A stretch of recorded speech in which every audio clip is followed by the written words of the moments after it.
안녕하세요. 오늘 함께 분석할 지문은 우리의 예술적 취향이 과연 순수하게 개인적인 것인지 아니면 사회의 영향을 받는 것인지에 대한 깊이 있는 질문을 던지고 있습니다. 이 글을 통해 개인의 경험과 사회 구조 사이의 관계를 탐구해 보겠습니다. 본격적으로 문장을 보기 전에 글이 어떻게 흘러가는지 큰 그림을 먼저 그려볼게요.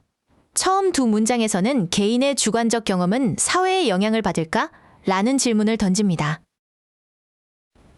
그리고 세 번째 문장에서 둘은 반드시 만난다고 필자의 주장을 제시하죠. 이어서 사회학자 부르디웨를 인용해 그 근거를 설명하고 마지막 문장에서 모든 경험은 사회적으로 조건화된다는 결론으로 마무리됩니다. 이 흐름을 기억하면서 따라오세요. 자, 첫 번째 문장입니다. Social determinations, 즉 사회적 결정 요인과 subjective aesthetic experience, 주관적인 미적 경험 사이의 관계가 무엇이냐고 묻고 있죠. 이 두 개념이 이 글 전체를 이끌어가는 핵심 키워드입니다. 문장 구조를 잠깐 볼까요? What are the relations 부분은 주어와 동사가 도치된 형태입니다. 여기서 what, 이 단어는 주어가 아니라 관계는 무엇인가에서 무엇에 해당하는 보어 역할을 해요. 그래서 주어인 the relations, 이 표현이 이 동사 뒤로 간 거죠. 의문문의 기본 구조를 잘 보여줍니다. 두 번째 문장은 첫 질문을 좀 더 구체적으로 풀어 설명합니다. 모든 작가가 자신만의 가치관과 역사를 가지고 작품을 쓴다면 그 주관적인 세계관은 작가가 사는 사회로부터 어떻게 영향을 받느냐는 거죠.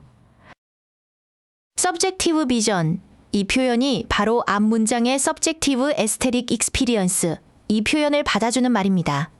여기서 중요한 is influenced by, 이 표현이라는 수동태 표현입니다. 주어인 주관적인 세계관이 사회에 영향을 주는 게 아니라 사회에 의해 영향을 받는다는 의미를 명확하게 하기 위해 쓰였어요. 주어와 동사의 관계를 정확히 파악하는 게 중요합니다. 문장 끝에 in which the author lives, 이 표현이 보이죠? The society, 이 표현을 꾸며주는 부분인데요. 작가가 그 사회 안에서 산다는 의미를 살리기 위해 전치사 in, 이 단어와 which, 이 관계대명사를 함께 쓴 겁니다. 관계 외여 이 부사로 바꿔 쓸 수도 있어요. 뒤에는 완전한 문장이 온다는 점을 기억해 두세요. 세 번째 문장에서 드디어 필자의 주장이 명확하게 드러납니다. 작가의 내면 세계는 외부의 사회적 세계와 necessarily meets, 즉 필연적으로 만난다고 말하고 있어요. 개인의 경험과 사회는 절대 분리될 수 없다는 거죠. necessarily, 이 부사가 주장의 확신을 더해줍니다. 자신의 주장을 뒷받침하기 위해 필자는 이제 전문가를 등장시킵니다. 바로 사회학자 피에르 부르디웨죠. 부르디웨가 이 질문에 materialistic point of view, 즉 유물론적 관점에서 답을 하려고 시도한다고 소개합니다. 이제부터는 부르디웨의 이론이 이 글의 핵심 근거가 될 겁니다. 부르디웨는 뭐라고 말할까요? 그는 내면과 사회 세계의 관계를 분석하려면 must go back to the earliest stage of a child's life, 즉 아이의 삶의 가장 이른 단계로 거슬러 올라가야 한다고 주장합니다. 바로 아이가 즐거움과 싫어함을 처음 경험하는 그 순간에요. 이 문장에서 saying that 부분은 분사 구문입니다. 주어인 부르디웨가 질문에 답하려고 시도한다는 주된 행동과 동시에 라고 말한다는 부수적인 행동을 표현하는 거죠. 라고 말하면서 시도한다. 이렇게 자연스럽게 연결해서 해석하면 됩니다. 문장 마지막에 when, 이 단어는 관계부사로 앞에 나온 시간 표현인 the earliest stage of a child's life를 꾸며주고 있습니다. 그 가장 이른 시기가 구체적으로 어떤 때인지를 설명하는 거죠. 바로 아이가 즐거움과 싫어함을 경험하는 바로 그때를 말합니다. 그런데 왜 유년기 경험이 중요할까요? 다섯 번째 문장이 그 이유를 설명합니다. but, 이 접속사로 시작하며 앞 내용에 대한 구체적인 근거를 제시하죠. 아이들은 태어날 때부터 가족 덕분에 이미 사회 집단의 일부라는 겁니다. 순수한 개인으로 시작하는 게 아니라는 뜻이죠. 아이가 사회 집단에 속해 있기 때문에 그 결과 아이가 경험하는 즐거움과 싫어함은 all class specific, 즉 계급에 따라 특정화된다고 말합니다. 모든 아이가 똑같은 것을 좋아하고 싫어하는 게 아니라는 거죠. 그 기준은 더 볼륨 오브 캐피털, 즉 그들이 접근할 수 있는 자본의 양에 따라 달라집니다. 그래서 결론은 무엇일까요? So that, 이 표현이야가 그 결과를 보여줍니다.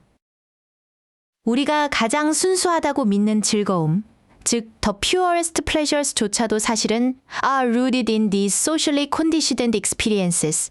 이러한 사회적으로 조건화된 경험에 뿌리를 두고 있다는 겁니다. 개인의 취향은 결코 순수하게 개인적인 것이 아니라는 주장을 다시 한번 강조하죠. 이 문장에는 중요한 생략 구조가 2번 나옵니다. The aversion they experience. 이 표현은 그들이 경험하는 혐오라는 뜻으로 aversion과 they 사이에 목적격 관계대명사 they이나 which가 생략된 형태입니다. The capital they can access도 마찬가지고요. 이렇게 명사 다음에 바로 주어, 동사가 나오면 수식 관계를 의심해야 합니다. 또 하나 중요한 주어와 동사의 수일치입니다. 주어가 the pleasure and the aversion. 이 표현 이렇게 and로 연결된 2개이므로 복수 취급을 해야 해요. 그래서 동사로 is, 이 동사가 아니라 아야, 이 동사가 왔습니다. 중간에 they experience, 이 표현이라는 수식어구가 끼어들어 주어와 동사가 멀어졌지만 헷갈리면 안 됩니다. 마지막 문장은 in other words, 즉 다시 말해라는 표현으로 시작하며 지금까지의 논의를 깔끔하게 정리합니다. 부르디유에게 삶의 시작부터 모든 경험은 이미 외부 세계에 의해 조건화되며 이러한 영향은 문학 작품에서도 드러난다는 최종 결론입니다. 여기서도 수일치 포인트를 하나 짚고 넘어갈게요. Every experience is, 이 표현을 보세요. Every 이 단어는 우리말로 모든이라 복수 같지만 영어 문법에서는 항상 단수 취급합니다. 그래서 뒤에 단수 experience, 이 명사가 오고 동사도 단수형인 is, 이 동사를 쓴 겁니다. 시험에 자주 나오는 포인트니 꼭 기억해 두세요. 마지막으로 manifests itself, 이 표현을 봅시다. 이러한 영향이 자기 자신을 드러낸다는 뜻으로 주어인 this influence, 이 표현과 목적어가 같기 때문에 제귀대 itself, 이 명사를 썼습니다. 만약 그냥 it, 이 단어를 쓰면 그 영향이 아닌 다른 무언가를 드러낸다는 뜻이 되므로 의미가 달라져요. 이제 이 글의 흐름을 만들었던 핵심 어휘들을 정리해 보겠습니다. 가장 먼저 social determinations, 이 표현과 subjective aesthetic experience, 이 표현입니다. 이 두 표현은 서로 대립하는 것처럼 보이지만 글 전체는 이 둘이 어떻게 연결되는지를 보여주는 과정이었죠. 다음으로 중요한 단어는 class specific, 이 표현과 condition, 이 단어입니다. 사회적 영향이 막연한 것이 아니라 구체적으로 계급에 따라 달라진다는 것을 보여주고 그 결과 우리의 경험이 사회에 의해 조건화된다는 결론을 이끌어내는 핵심적인 단어들이었습니다. 오늘 배운 내용을 한 문장으로 정리해 볼까요? 이 글은 개인의 주관적인 미적 경험, 즉 취향이라는 것이 결코 순수하게 개인적인 것이 아니며 우리가 아주 어릴 때부터 속해 있던 사회와 계급적 배경에 의해 깊이 조건화된다는 것을 주장하고 있습니다. 오늘 강의는 여기까지입니다. 이 지문처럼 어떤 주장을 하고 전문가의 이론을 인용하는 글을 읽을 때는 필자의 주장과 전문가의 근거가 어떻게 논리적으로 연결되는지를 파악하는 훈련을 꾸준히 해보세요. 수고 많으셨습니다.